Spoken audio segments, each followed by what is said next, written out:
It was a warm Friday morning in the heart of Accra, and the golden rays of the sun lit up the glossy glass panels of the upscale Bellevue Towers. The city moved with its usual energy, street vendors shouting over honking cars, motorcycles weaving through traffic, and the scent of roasted plantain floating in the air. At the base of the towers, Adwoa, a lean young woman with calloused hands and a determined spirit, scrubbed the concrete path with an old broom and faded bucket of soapy water. Her faded blue overalls clung to her damp skin, but she moved with grace, even in her exhaustion. The building's elite residents barely noticed her. Just another cleaner, just another day. But Adwoa noticed everything. She noticed how they talked on their phones loudly, how they dropped their trash without flinching, and how they avoided eye contact like she carried shame on her skin. Yet she was not bitter, just focused on getting her siblings through school and her mother's medicine refilled by next week. From the front lobby, Natasha Opiamoako strutted out in a designer jumpsuit that cost more than Adwoa's entire life savings. Her stilettos clicked like a ticking bomb on the marble floors, and her freshly curled weave bounced like it had a life of its own. The morning sun made her diamond earrings sparkle, and her acrylic nails tapped impatiently on her handbag as she approached her black Range Rover. She barely noticed Adwoa's presence as she spoke on her phone in clipped tones, giving orders to a wedding planner. She was getting married in 3 weeks to Kwame Owusu-Baidu, the richest eligible bachelor in town, and she wanted everything perfect. As she neared the car, Adwoa politely moved her bucket aside, mumbling an apology for the little puddle that remained. But Natasha halted, glanced down, and with a sharp scoff, kicked the half-full bucket toward Adwoa. Water splashed across Adwoa's face and uniform, soaking her to the bone. "Next time, clean where people like me don't walk," Natasha said coldly before sliding into the car, laughing into her phone. What Natasha didn't realize was that Kwame, dressed in a simple polo and jeans, had been standing in the hallway watching everything through the glass. He had come to surprise her before heading to a board meeting, but what he witnessed made something crack inside him. And in that silent moment, his gaze shifted, not with anger, but with something far deeper, clarity. Kwame stood frozen behind the thick glass panel of Bellevue Towers, his hands tucked into his pockets, his eyes unmoving. What he had just witnessed unsettled him. Not just the cruelty of it, but the nonchalance. Natasha, the woman he had chosen to marry, had not flinched after humiliating another human being. He had always known she was proud. Her confidence and elegance were part of what initially attracted him. But this wasn't pride. This was something uglier. Kwame took a deep breath and looked at the girl, the cleaner, Adwoa, who was now wiping her face with the edge of her shirt, still kneeling as though the water had humbled her further. But even in her wet clothes, she did not appear broken. She rose slowly, wiped her bucket dry, and quietly returned to scrubbing the path with quiet dignity. Kwame's chest tightened. That kind of grace could not be bought with riches. He had met countless women who flaunted their wealth, wore sophistication like perfume, but very few who carried quiet strength like a crown. He turned away from the glass and took the back elevator, canceling his board meeting for the morning. Something had shifted, and he needed to understand it. That evening, he found himself back at Bellevue Towers, not at the penthouse, but at the staff quarters. With the help of the building manager, he located Adwoa's small room tucked behind the laundry section. He knocked gently. When she opened the door, surprise washed over her like a second bucket of water. She recognized him instantly from photos and tabloids. "Mr. Owusu-Baidu?" she whispered, blinking in disbelief. "Please forgive the intrusion," Kwame said, his tone soft. "I wanted to check on you, after what happened this morning." Adwoa looked down, embarrassed, but then met his eyes. "I'm used to being invisible. You didn't have to come." He stepped back, respecting her space, but smiled.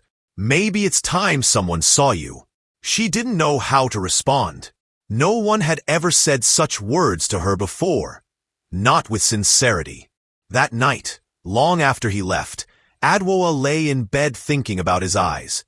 Not how handsome they were, but how deeply they had looked into her.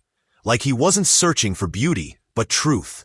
She wasn't sure what it meant, but something told her life was about to change. And not just for her.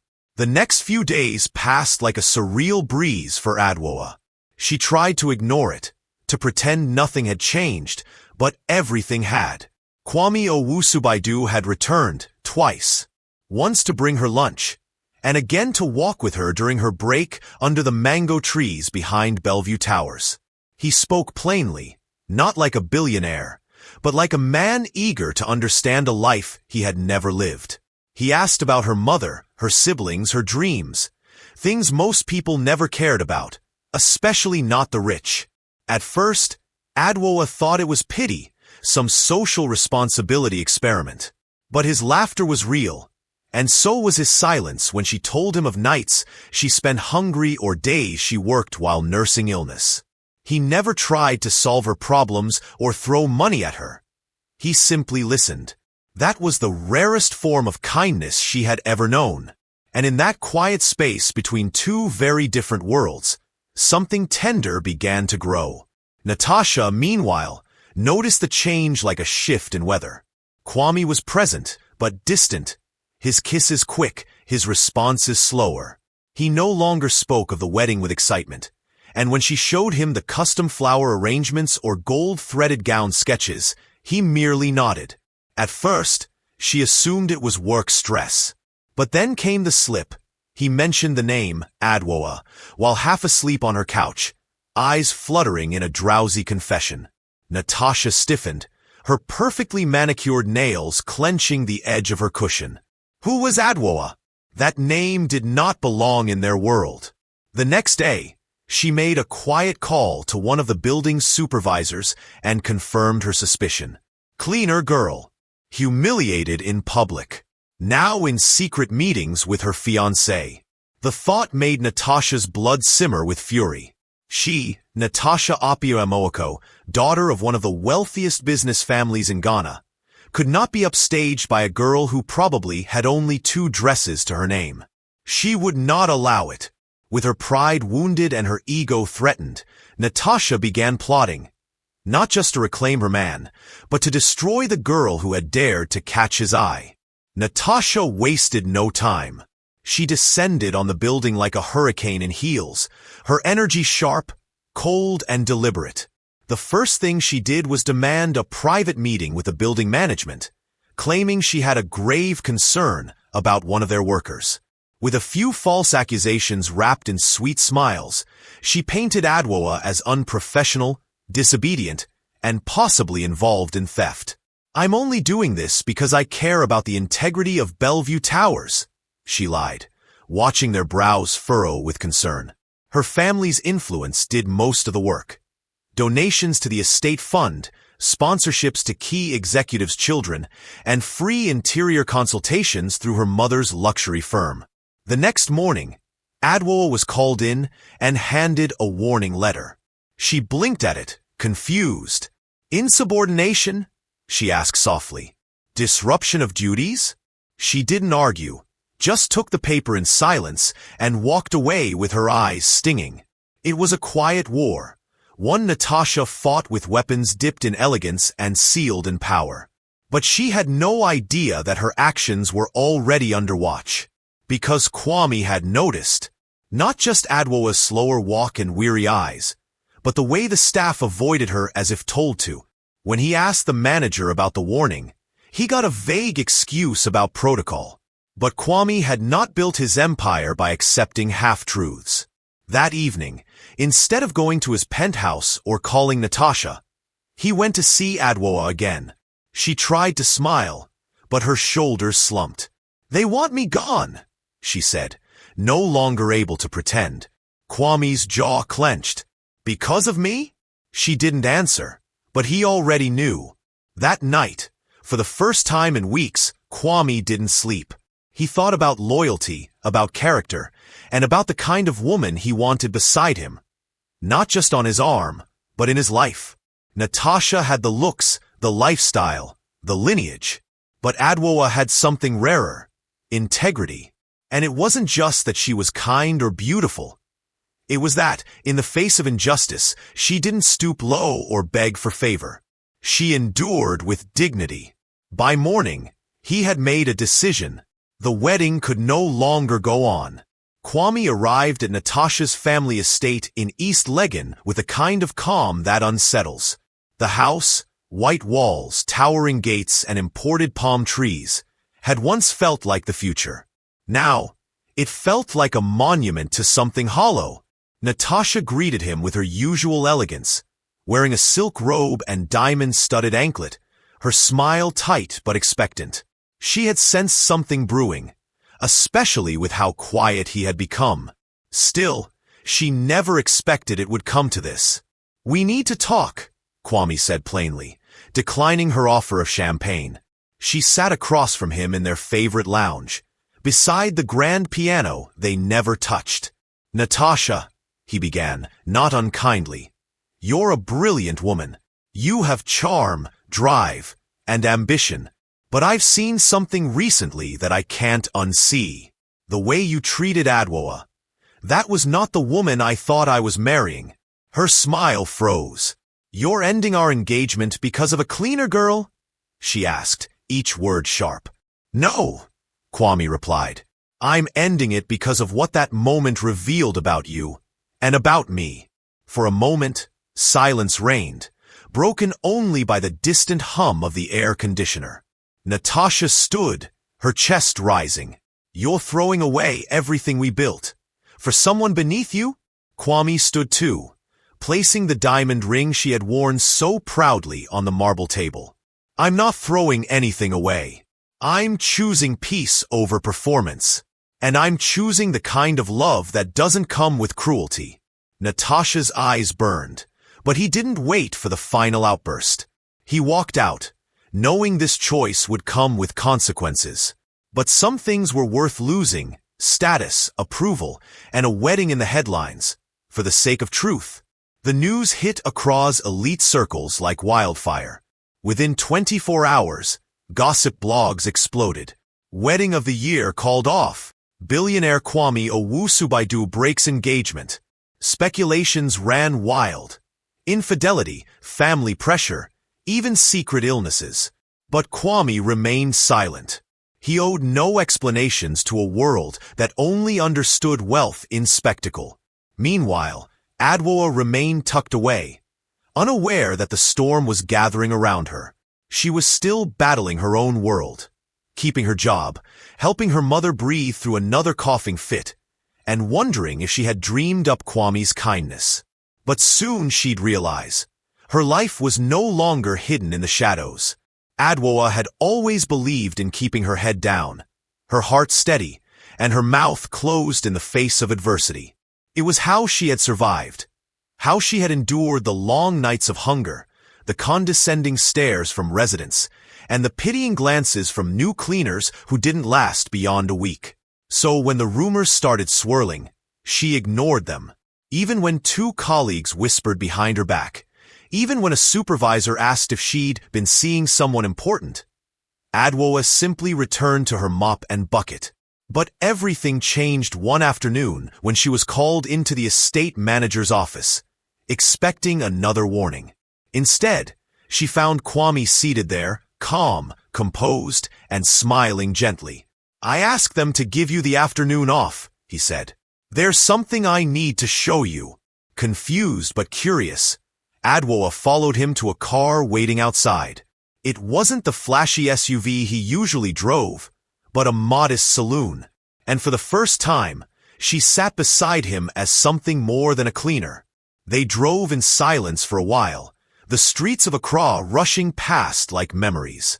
He took her to a quiet spot overlooking the coast, where the breeze was strong and the city noise felt far away.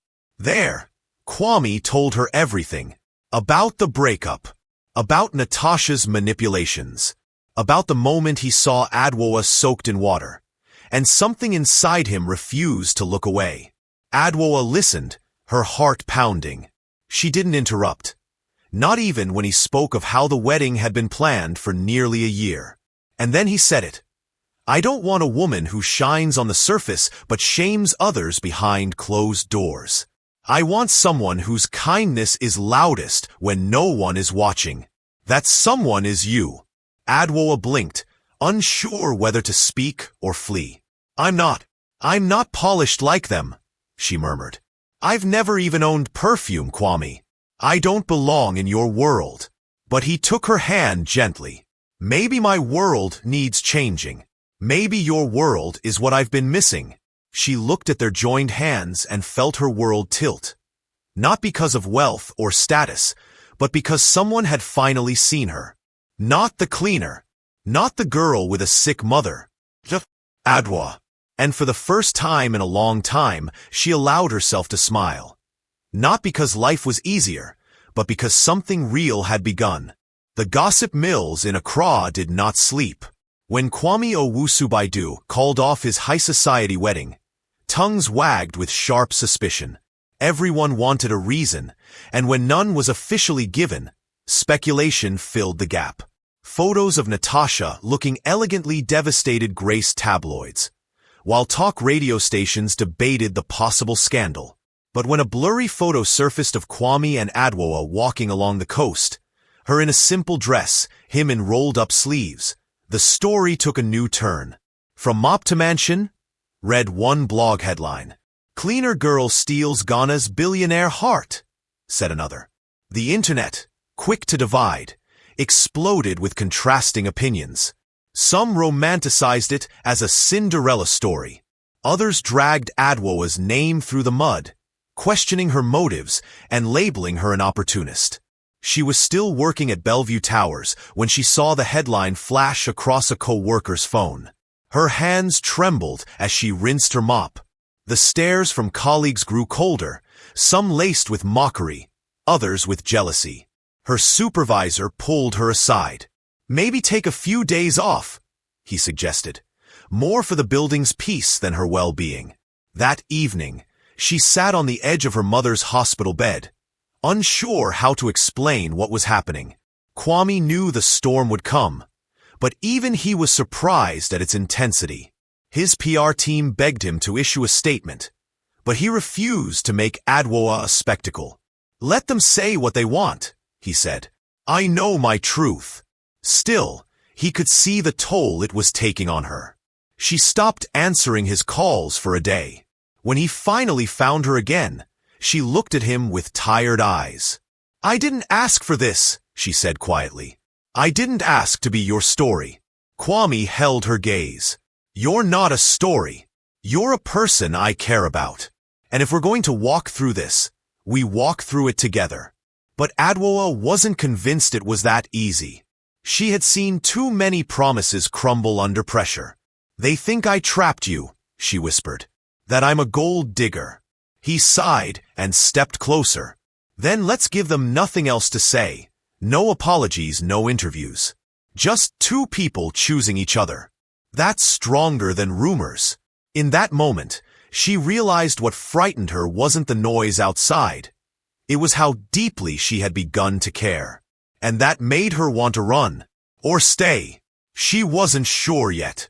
But either way, the water that had once soaked her uniform had now reached her heart.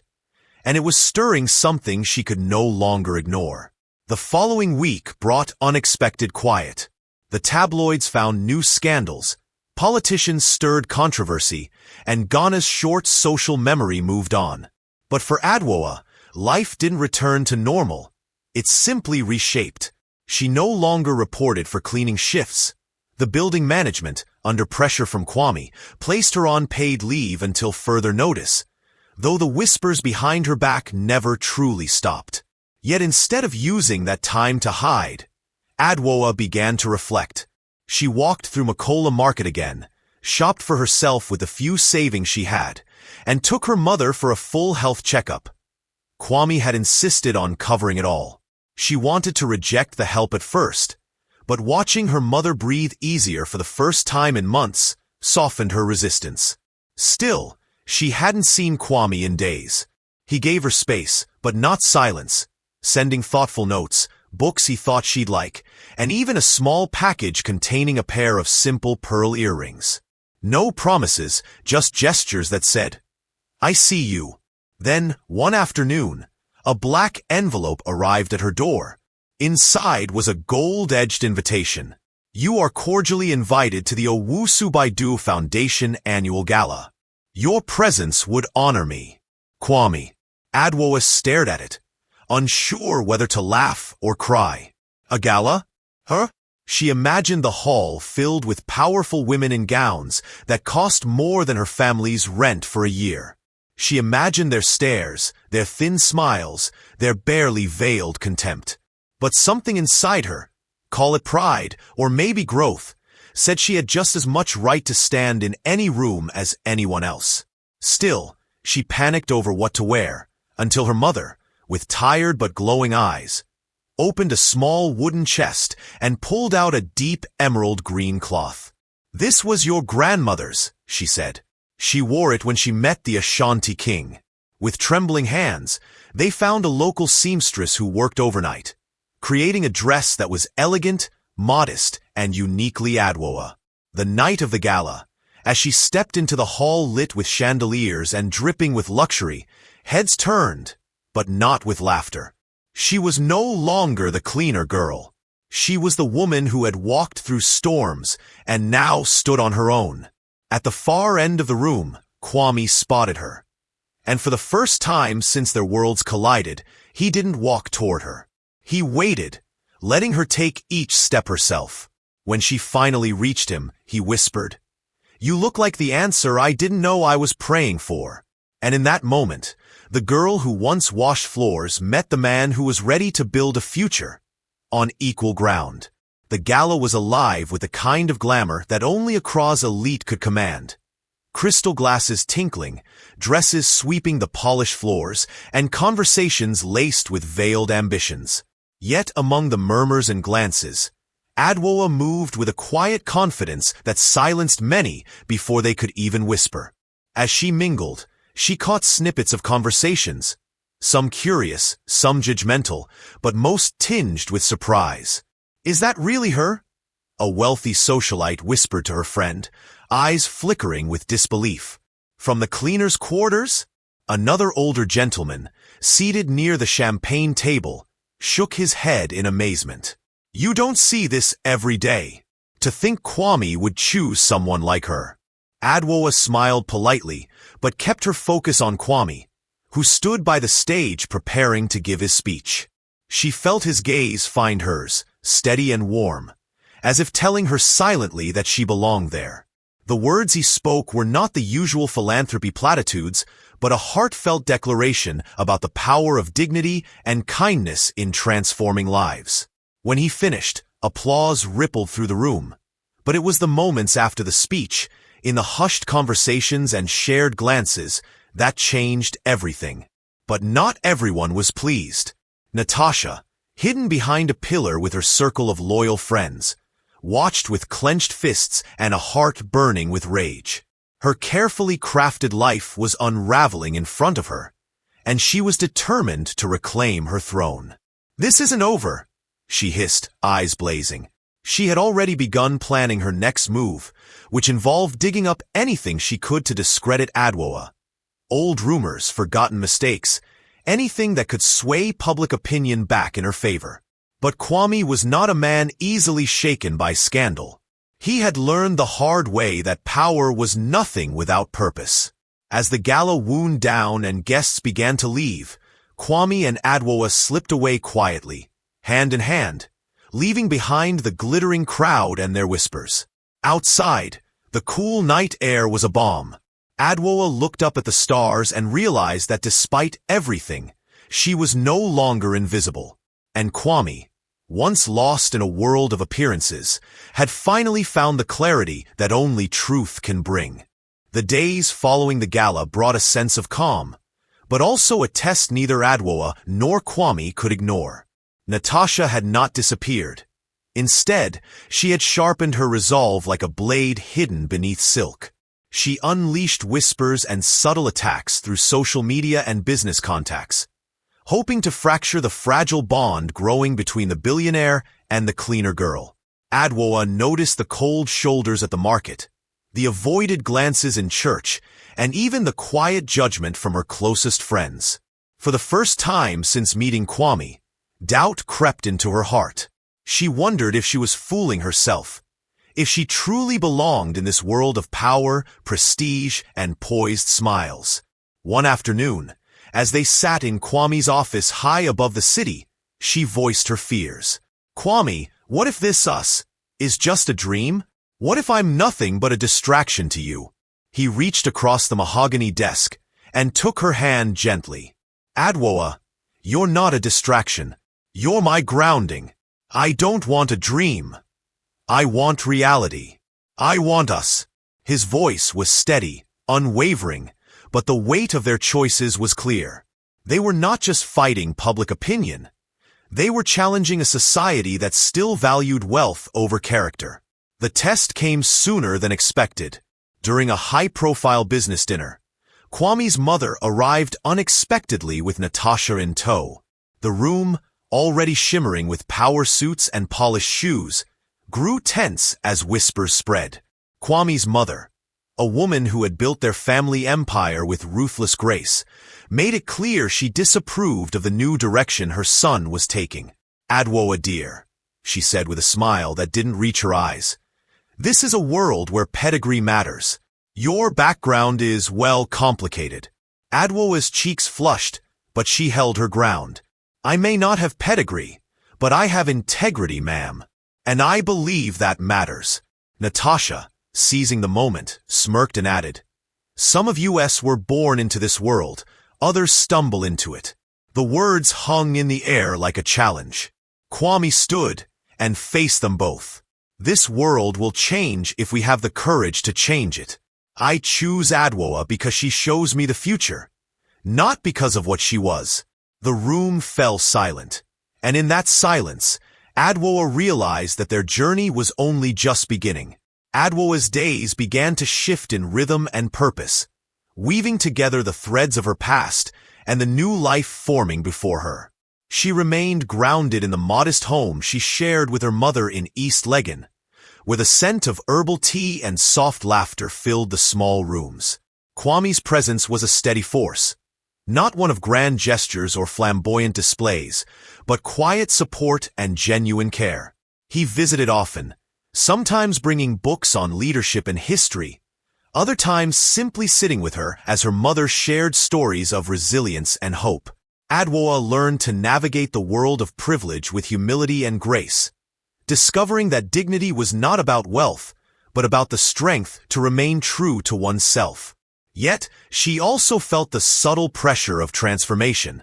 New clothes, refined manners, and invitations to social circles she had never dreamed of entering challenged her comfort zones. It was a delicate balance, holding on to her roots while spreading wings she had never dared to open before.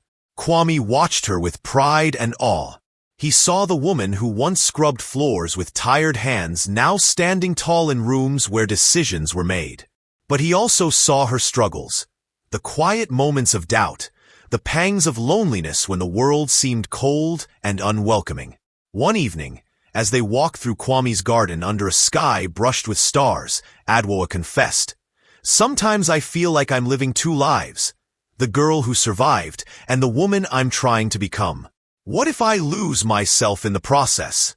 Kwame took her hand and squeezed it gently. "You won't lose yourself. You're growing, and growth means change. But I promise, no matter where we go, who we meet, or what we build, the heart you carry will always be yours." Her eyes shimmered with unshed tears, but a smile broke through. In that moment, they weren't billionaire and cleaner. They were two souls bridging worlds with love and determination. And for Adwoa, that was the truest kind of wealth. Just as the warmth of newfound love and acceptance began to settle around Adwoa, the shadows of the past crept back in, threatening to unravel everything. One evening, as she was preparing dinner with her mother, her phone buzzed with an unknown number. Hesitant, she answered to hear a voice laced with venom. You think you've escaped your past? Think again. The caller was an old acquaintance from her neighborhood. Someone who held grudges and whispered secrets she had long hoped buried. The next days were marked by a sudden surge of whispers. Online rumors resurrected with malicious intent, old mistakes exaggerated and distorted into scandals. Natasha had hired people to dig into Adwoa's past, hunting for anything to discredit her, to paint her as unworthy of Kwame's love and status. The tabloids thrived on the chaos, splashing headlines about scandalous secrets and billionaires' shocking choice. Adwoa's phone overflowed with messages, some from supporters, others from strangers spewing hate. Her mother, though weakened by illness, stood firm, reminding her daughter, "They attack because they fear your light. Don't let them dim it." But the fear was real. The thought of losing Kwame, the life she was building, haunted her restless nights. Kwame, meanwhile, refused to be shaken. He confronted Natasha publicly, cutting through her web of lies with undeniable truth and unwavering loyalty. He arranged a press conference where he spoke honestly about his journey, his choices, and his commitment to Adwoa. "Love," he said, "is not about perfection, pedigree, or privilege. It is about seeing someone's heart and choosing them every day." His words resonated far beyond Accra's glittering social circles, inspiring conversations about class, compassion, and courage. But behind the scenes, Kwame's protective instincts heightened. He increased security around Adwoa, ensured her mother's medical care was top-notch, and stood by her side through every moment of doubt. And slowly, as the noise began to fade, Adwoa found her voice again, not just as a woman defending her place, but as a force ready to shape her destiny.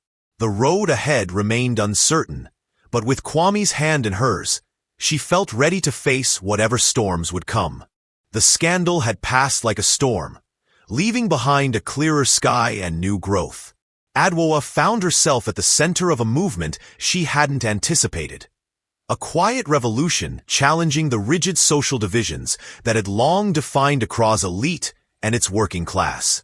Invitations poured in, not just from high society, but from community leaders, educators, and activists inspired by her story.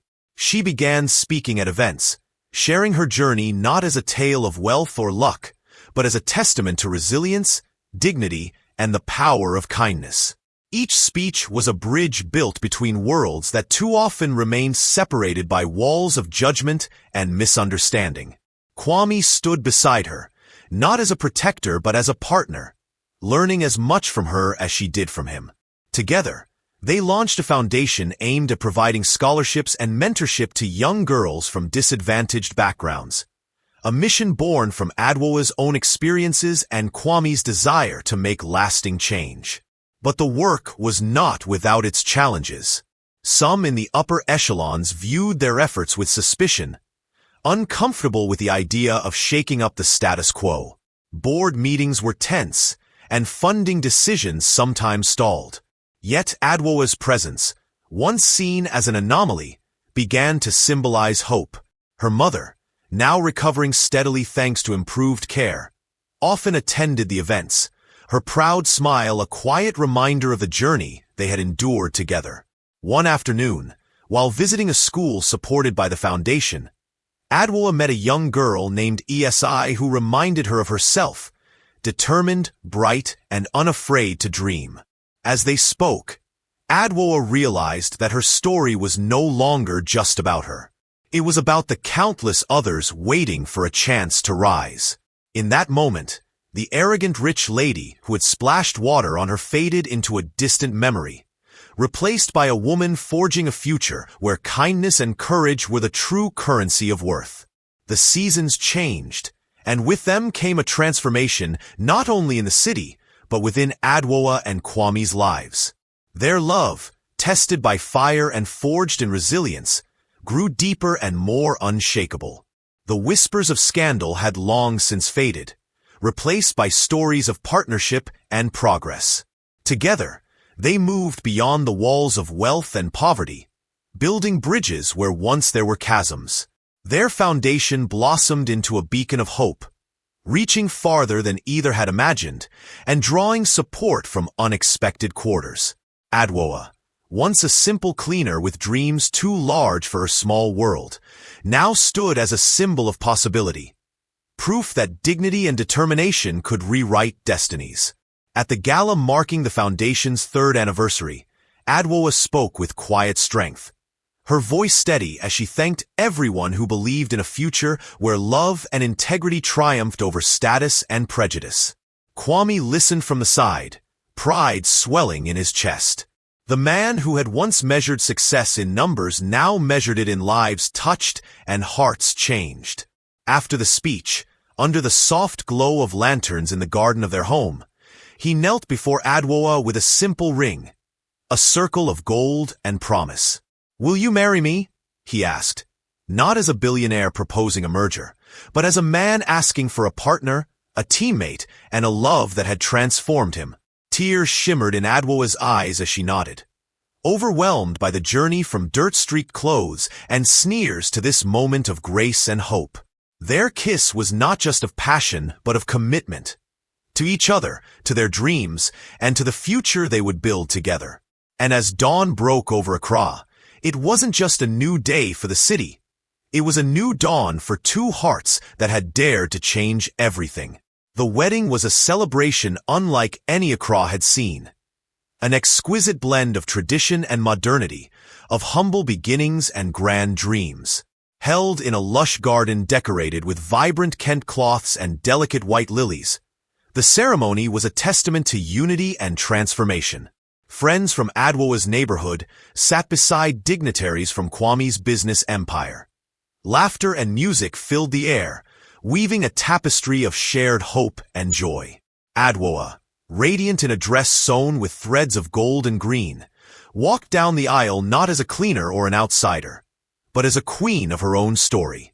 Kwame's eyes shone with pride and love as he awaited her, the man who had found in her a strength that money could never buy. As they exchanged vows, their promises spoke of more than love. They spoke of respect, partnership, and the determination to lift others as they rose. Years later, their foundation continued to thrive, supporting countless young girls and women to break barriers and build new lives. Adwoa and Kwame's story became a beacon, told and retold in homes and schools across Ghana. A reminder that true worth is not in wealth or status, but in character and courage. The water Adwoa once splashed was no longer a symbol of cruelty, but of change. How a single moment, fueled by humility and grace, can ripple out and transform lives. In the quiet evenings of their home, as they watched the sunset over Accra's skyline, they knew their journey was more than a love story. It was a legacy. And it began with a splash, a look, and a choice. To believe in each other, and to believe in the power of transformation. Thanks for watching. Don't forget to like and subscribe, and turn on post notification for more exciting stories from us.